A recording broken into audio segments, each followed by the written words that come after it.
The one pence or one penny coin has been with us for just over 200 years now. So today I'm going to walk you through a very hopefully brief history on the coin, and together we can see how it's changed in all that time.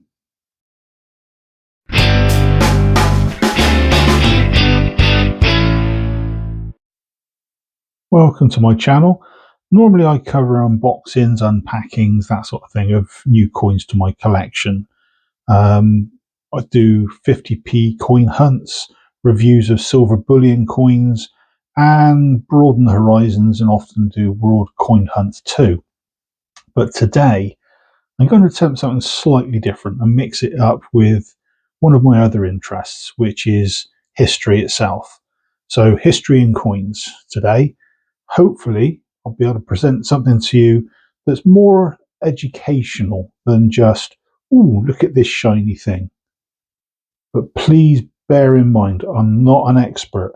So follow what I talk about, but please, please, please always do your own research. Never rely on non-experts for 100% guidance, please.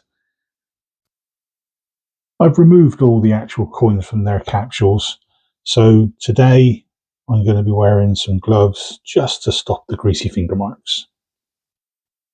So the one pence coin, as we know, is still in circulation, but a little over 225 years ago, this coin was huge. Here we go. Let me introduce you to the King George III penny, also known as the cartwheel penny. This thing is an absolute beast. For clarity, it wasn't the first ever penny, as the previous versions tended to be in silver. So due to counterfeiting, it was actually the first copper penny to be produced for circulation in Britain. And that was to really just fight the problem of the counterfeiting. And the crafty thing is, it was designed to match its value. So 1 penny was the equivalent to 1 ounce of copper. The obverse has King George III facing to the right, and the reverse has an early version of Britannia facing left. As you can see there, she's holding an olive branch and the trident, and the shield bearing what is effectively the pre-Union flag before Scotland got on board. There's even a small ship, I don't know if you can see it in the bottom left-hand corner. Overall, it's quite plain, other than Britannia, with just the words Britannia and the year itself, which is 1797. If you notice, there's no mention of a value, no face value. Now, as you might have already noticed as well, this coin is big. It weighs 28.35 grams and is 36 millimeters in diameter. And on top of that, it's really, really thick. It's actually 5 mil thick, which for a coin is very, very hefty. It was actually minted in Soho, and the mint mark is down in the corner there next to the shield. I'll pop a quick picky up so you can actually see what it looks like. There's over about 8.5 million of these were minted in 2 types. So this one is the version with 11 leaves on the actual olive branch itself, and the other, a slightly more expensive one, has only got 10. So whether it's a die issue or what, I don't honestly know, but the one with 10 will set you back a few pennies more. But you can expect to pay anything from £15 to £20 to easily £300. If you bought the more uncirculated variety, you'd be looking at £600 at the very, very least.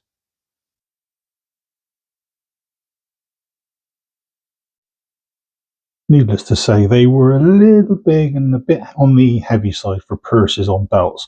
So by 1806, they had shrunk a little bit, not a lot. The profile of George III had changed, and the date is now shown on the bottom. This is extremely dark coin, actually, so it's making life a little bit more difficult. So he's still facing to the right. And Britannia is facing the left. And it's pretty much the same profile as it was 9 years earlier on 1797. The main difference is really just the size and weight and the lack of a wide edge. So you notice this very wide edge on this one. You're getting the more traditional edge now with the beading, and one on top of the other. Already you can see there's a size difference, and there as well. So this one, the 1806, it is a bit lighter. It's 18.9 grams. So it's about 10 grams lighter, and it's only 3 mil thick compared to the 5 mil on the other one, but still fairly broad at 35 mil. So unfortunately, I don't have mintage figures for this one. But as they were to replace the heavier 1797 variety, I suspect a few million were minted. You do see these out and about on the different auction sites. Again, with this one, like the previous, you've got the Soho mint mark. You can see it slightly clearer there to the right of the shield. Again, I'll pop an image up so you can have a closer look. Price-wise, these range from £5 or £6 to £75, depending on how good the condition is, or up to potentially 3 times that for uncirculated.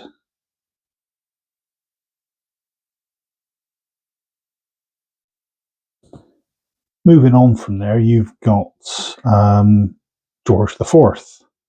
So I don't have any of his pennies, to be honest, at least not yet. I'm still trying. George IV reigned from 1820 to 1830, so a very, very short period of time. And his first copper penny was minted halfway through in 1825. It's a Freudian one for you. Size-wise, it's almost the same as the George III 1806 penny, but this time George IV faces left, which keeps the date under his profile. Now, Britannia by now has switched round too, facing right, but now holding the trident and also the shield.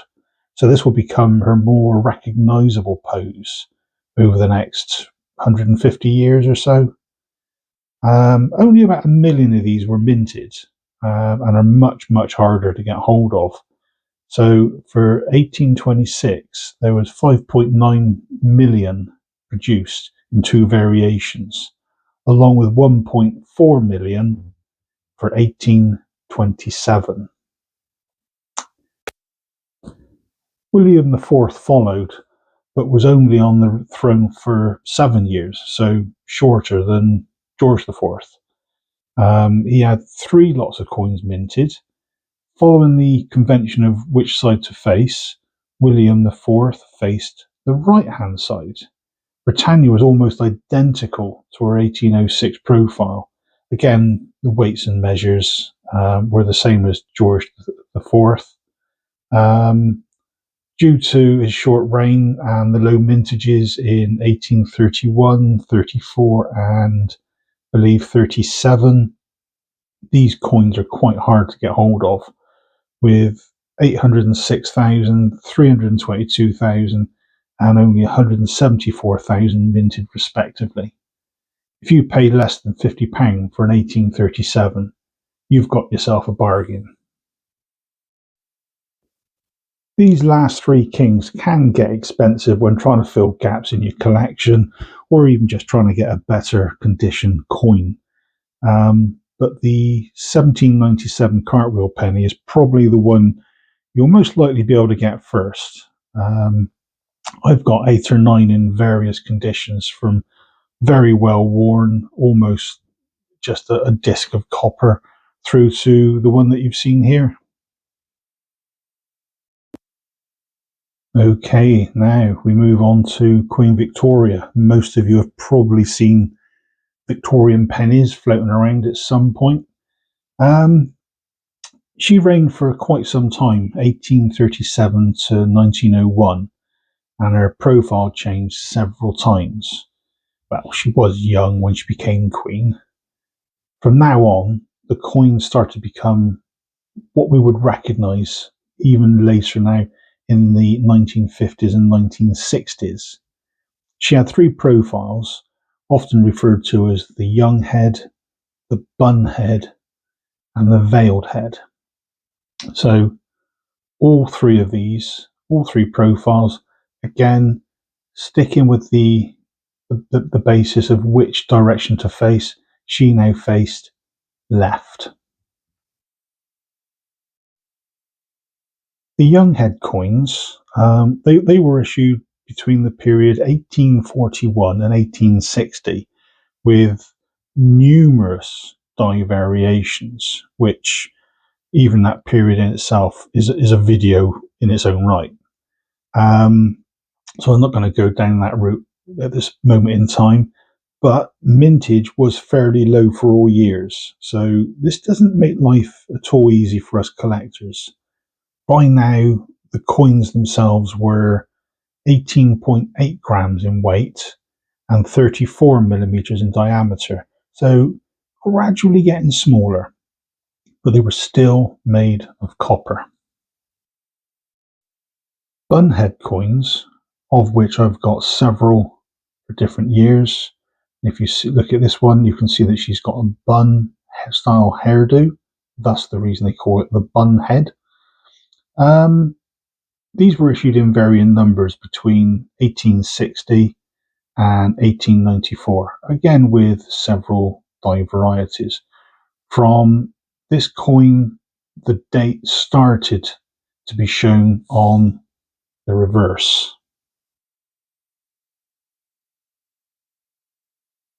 And these are the ones that you will be able to start collecting with some ease. But you might have to shop around for a good quality, less worn coin, as you would do with most anyway. They also slim down compared to the young head buns, now only weighing 9.4 grams, so half the weight, and 30.8 mil in diameter, so slightly smaller there as well. And they start to begin to be made of a copper compound we now know as bronze. So the copper coin in its own right has now gone, and we now have bronze.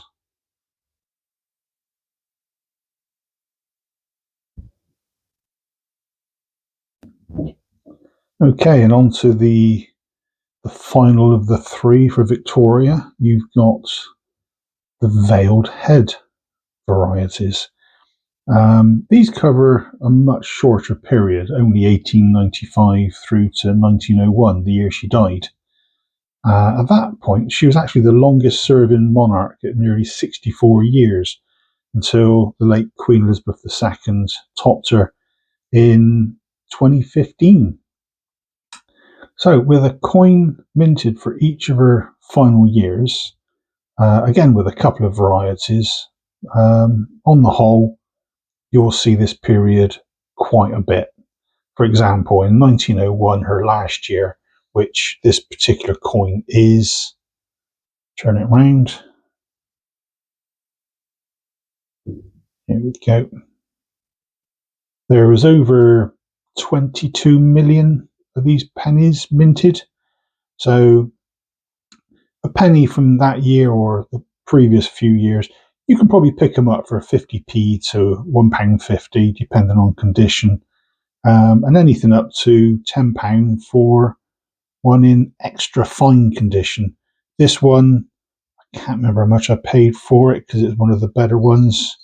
Just like the quality of the finish on it. I mean, you've got the detail around their ears, or her ear, I should say, and her eye. Yeah, it's a good coin. I think I paid about £3 for this one. So all three of Victoria's together will give you an idea of what to look out for. This video itself has the potential to be very, very long if we don't stop now. So this is part one of probably a two-part series. And the next video, we'll start off with Edward VII. And depending on how much information I can cram in, it'll take us up to the modern day. So thanks for staying to the end of the video. And remember to hit those like and subscribe buttons and the bell icon too, so you get notified of when part two is uploaded. And as always, like I say, thanks. And until then, cheers all.